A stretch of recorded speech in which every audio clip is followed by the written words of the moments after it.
సద్గురు బ్రహ్మరాజుకి జై.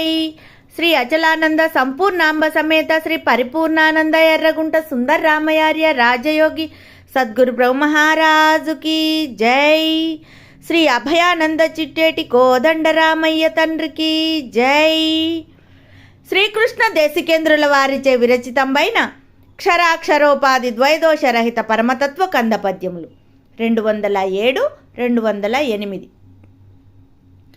నే చెప్పినట్లు చెప్పరా, నే చెప్పిన బోధలేస నీ కతికుంటే, నే జూతు నీ చమత్కృతి రాజిత సుగుణైక సార రమ్య విచార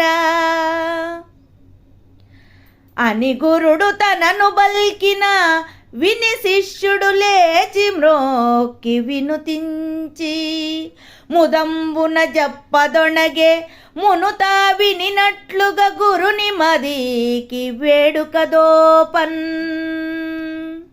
జై నిజ గురుభ్యో నమః. జై నిజ గురు అనుభవానందాయ నమః. భాగవత కృష్ణప్రభు దేశికేంద్రుల వారిచే విరచితమైన 207, 208 కంద పద్యాలను ఈరోజు ముచ్చటించుకుంటూ ఉన్నాం. గురుదేవులు శిష్యుని ఒక విషయాన్ని కోరారు. ఏంటంటే, నా కోరికను తీర్చు అని అడిగాడు శిష్యుని. గత కంద పద్యాలు చెప్తూ ఉన్నారు. గురుదేవులు తన యొక్క కోరికను తెలియజేస్తూ ఉన్నారు. నాయనా శిష్య,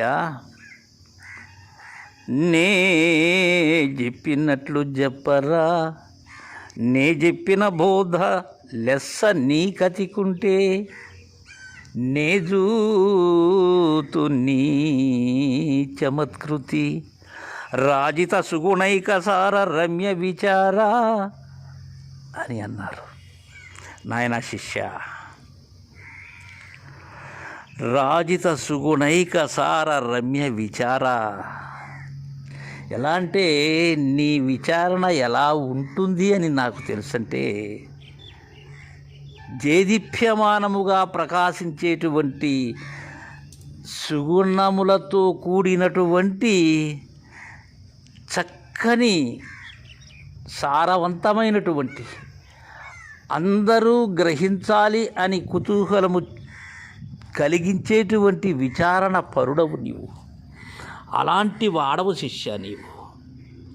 కావుననే నిన్ను కోరుతూ ఉన్నాను. ఏంటంటే నాయన, నే చెప్పినట్లు చెప్పు. ఇప్పటి వరకు మద్గురుదేవులైన పరశురామ సీతారామ స్వామి వారి కృపతో నేను నీకు అందించినటువంటి పరిపూర్ణ బోధ, దీక్షిత సాంప్రదాయకమైనటువంటి ఈ బోధను నేను ఏ విధముగా తెలియజేశానో అదే విధముగా చెప్పు. ఎందుకంటున్నానంటే, నేను ఇప్పటి వరకు 12 వర్షములుగా నేను నీకు బోధించినటువంటి బోధ దృఢముగా నీకు అతికి ఉన్నట్లయితేనే అలా చెప్పగలవు, లేకపోతే చెప్పలేవు శిష్య. నేను గమనిస్తాను నీవు ఎలా చెప్తున్నావో చమత్కృతి. అంటే అందరూ చెప్తారు శిష్య, కానీ కొందరు చెప్పేటువంటి విధానంలో వెంటనే మనం దాన్ని అందుకోవాలి, దానిని అందుకోలేనట్లయితే మనం వ్యర్థము అనేటువంటి భావన కలిగించేటట్లుగా చెప్తారు. అలాంటి చమత్కారంతో నీవు చెప్పేదవని నాకు తెలుసు. కావుననే అడుగుతూ ఉన్నాను నేను అని అంటూ ఉన్నారు కృష్ణప్రభువులు. ఇక్కడ కృష్ణప్రభువుల గారి ఘనతను మనం తెలుసుకోవాలి. ఆయనే శిష్యుడు, ఆయనే గురువు. శిష్యుడు ఎలా ఉండాలి అనేటువంటి విషయాన్ని తనకు తానుగా ఎరుగజేస్తూ ఉన్నారు భాగవత కృష్ణప్రభు దేశికేంద్రుల వారు. ఇంకా ఏం చెప్తున్నారు? నీవు చక్కగా విచారణ చేసేందుకు అది కూడా సరైనటువంటి విరాజితమైనటువంటి సుగుణ సంపదతో శోభిల్లేటువంటి వాడవు నీవు.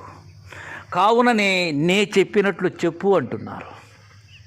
అన్నటువంటి మాటకు 208వ కంద పద్యం ద్వారా శిష్యుడు అందుకున్నాడు. అని గురుడు తనను బల్కినా విని శిష్యుడు లేచి మృక్కి వినుతించి ముదంబున చెప్పదొనగే మునుతా వినినట్లుగా గురుని మదికి వేడుక దూపన్. గురుని యొక్క పరిపూర్ణమైనటువంటి మనసు ఏదైతే ఉన్నదో, ఆ గురుని మది ఏదైతే ఉన్నదో, ఆ మదికి సంతసము కలిగించేటట్లుగా, వేడుక కలిగించేటట్లుగా చెప్పేదానికి పూనుకుంటూ ఉన్నాడు. ఎప్పుడు పై విధముగా నే చెప్పినట్టు చెప్పరా అని అడిగాడు కదా, గురుదేవులు తన కోరికను తెలియజేశారు కదా. అందుకు శిష్యుడు గురుడు ఎప్పుడైతే ఆ విధముగా అన్నారో, ఆ విధముగా పలికారో గురుదేవులు, నే చెప్పినట్లు చెప్పమని, నే చూసేదను నీ చమత్కృతి అని, నే చెప్పిన బోధ నీకు అతికి ఉన్నట్టయితే చెప్పమని అనిన తోడనే విన్నాడు శిష్యుడు. వినిన వెంటనే లేచి మ్రొక్కి గురుదేవునికి నమస్కరించి, గురుదేవుని కరుణకు పాత్రులైనటువంటి ఆ సశిష్యుడు వినుతించి ఆ గురుదేవుని సంతోషముతో ప్రార్థించాడు. మ్రొక్కి సాష్టాంగ దండ ప్రణామంబులు ఆచరించి ముదంబున సంతోషముతో చెప్పదొనగే, ఆ విధముగా చెప్పేందుకు పూనుకుంటూ ఉన్నాడు. ఏమిటి చెప్పేదానికి? మునుతా వినినట్లుగా, ఇప్పటి వరకు తాను గురుదేవుల ద్వారా ఏదైతే విన్నాడో దానిని చెప్పేందుకు పూనుకున్నాడు శిష్యుడు. అది కూడా ఎలా చెప్పేందుకు? గురుని మది ఆనంద డోలికలలో ఆ లేని మనస్సు ఏదైతే ఉన్నదో, సుమనస్కమైనటువంటి సంపూర్ణమైనటువంటి పూర్ణ మనస్కులైనటువంటి గురుదేవులకు శిష్యుడు తను ఇప్పటి వరకు గురుదేవుని ద్వారా విన్నటువంటి దానిని చెప్పేందుకు పూనుకున్నారు అని మనకు కృష్ణప్రభు దేశికేంద్రుల వారు చక్కగా తెలియజేశారు. జై గురుదేవా.